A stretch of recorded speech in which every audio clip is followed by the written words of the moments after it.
신한금융그룹 진옥동 회장 연임 여부를 두고 요즘 금융권 관심이 아주 뜨거운데요. 근데 여기에 예상치 못한 변수가 딱 등장했어요. 바로 자회사, 신한투자증권입니다. 네, 맞아요. 왜 여기가 이 결정의 중요한 변수가 됐는지 오늘 여러분이 주신 자료들 보면서 좀 깊게 파고 들어가 보죠. 네. 그 자료들을 보면요. 신한투자증권에서 이 과거부터 최근까지 계속 좀 큰 금융사고들이 반복되고 있거든요. 그렇죠. 오늘은 이 문제들이 진 회장 연임은 물론이고 그룹 전체 미래 전략에까지 어떤 영향을 줄지 그걸 좀 집중적으로 분석해 보겠습니다. 결국 왜 자꾸 이런 사고가 나는지, 그룹은 어떻게 대응하는지, 이게 뭘 의미하는지 그게 핵심이죠. 네. 그럼 바로 본론으로 들어가 볼까요?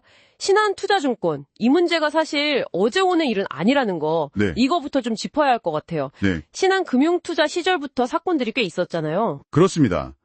특히 2019년에 터졌던 그 라임 자산운용 펀드 사태, 이게 정말 파장이 컸죠. 아, 라임 사태요? 네네. 네. 그때 신한금융투자가 라임 무역금융펀드 그 개인 투자자 판매분이 한 2,400억 됐는데 그중 800억 원. 와, 800억이요? 네. 그리고 전체 설정액 6천억 중에서는 3,600억 원어치 대출을 담당하면서 뭐랄까 핵심 당사자로 딱 지목이 됐어요. 그랬었죠. 결국 이게 자본시장법 위반으로까지 이어져서 배상 책임도 엄청나고 회사 신뢰도에도 정말 큰 타격을 입었습니다. 그 라임 사태는 단순히 돈 문제 이걸 넘어서서 금융회사가 상품 팔 때 책임은 어디까지냐, 내부 통제는 제대로 되고 있냐, 이런 근본적인 질문들을 던졌던 사건이었잖아요. 맞아요. 근데 비슷한 시기에 다른 문제들도 막 터졌어요. 그 독일 헤리티지 DLS 문제도 있었고요. 네, 맞습니다. 그 독일 헤리티지 DLS. 이게 총 판매액이 한 5천억 원 넘었는데 그중에 거의 4천억 원 정도가 신한금융투자랑 그룹 PWM센터 통해서 팔렸거든요. 아, PWM센터에서요? 네.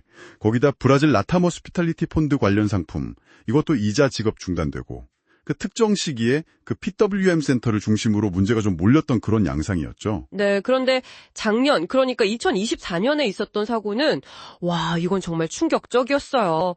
금액도 금액인데 이게 어떻게 발생했고 또 어떻게 처리했는지 그 방식 때문에 논란이 더 컸죠. ETF 유동성 공급부서에서 1,300억 원. 진짜 천문학적인 손실이 났다고요? 네. 그 해당 부서 직원이 규정을 어기고 이제 선물 매매를 하다가 8월부터 10월 그 사이에 그렇게 막대한 손실을 낸 사건입니다.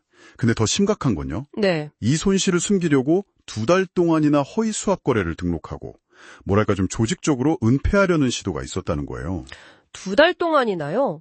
회사에 보고가 안 됐다. 이건 좀 그냥 직원 한 명의 잘못으로만 보긴 어려운 거 아닌가요? 그렇죠. 내부 감시나 보고 체계가 아예 작동을 안 했다 이렇게 볼 수도 있을 것 같은데요? 바로 그겁니다. 그게 문제인 거죠.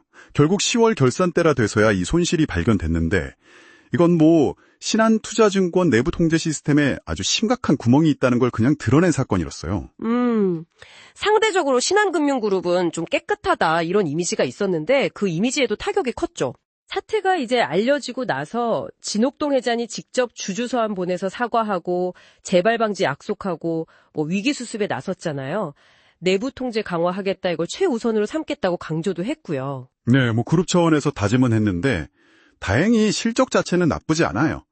올해 1분기 신한지주 순이익이 1조 4,880억 원, 작년 같은 기간보다 한 12.6% 늘었고요. 아, 실적은 괜찮군요. 네, 그리고 자본 건전성 지표, 그 CET1 비율이라고 하죠. 네. 그것도 13.27%로 올라서 자본은 좀 튼튼하다 이런 우려는 좀 덜었습니다. 하긴 작년에 ELS 배상 문제도 있었고 이번 파생상품 손실 같은 그런 일회성 비용이 워낙 컸으니까 올해는 그런 게 없어지면 연간 순이익 증가폭이 다른 경쟁사들보다 클 수도 있다. 이런 긍정적인 전망도 나오긴 하더라고요. 네, 맞습니다. 5조 원 달성 이야기도 나오고요. 네.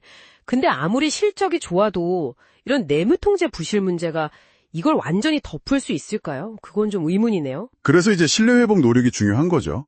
진 회장이 최근에 유럽 주요 도시 돌면서 해외 투자자들 직접 만나고 또 골드만삭스 같은 글로벌 IB들이랑 협력 방안 논의하고 다 이런 맥락입니다. 그렇군요. 결국 그룹이 은행에만 의존하지 않고 종합금융그룹으로 크려면 비은행 부문, 특히 신한투자증권 역할이 정말 중요하거든요. 절대적이죠. 그렇다면 진옥동 회장의 연임 문제도 결국은 신원투자증권이 얼마나 빨리 정상화되느냐 여기에 달려있다고 봐도 되겠네요. 네, 그렇죠. 이 회사의 체질을 개선하고 리스크 관리 시스템을 혁신하는 게 그룹 전체의 미래랑 그냥 딱 직결되는 문제니까요. 정확합니다.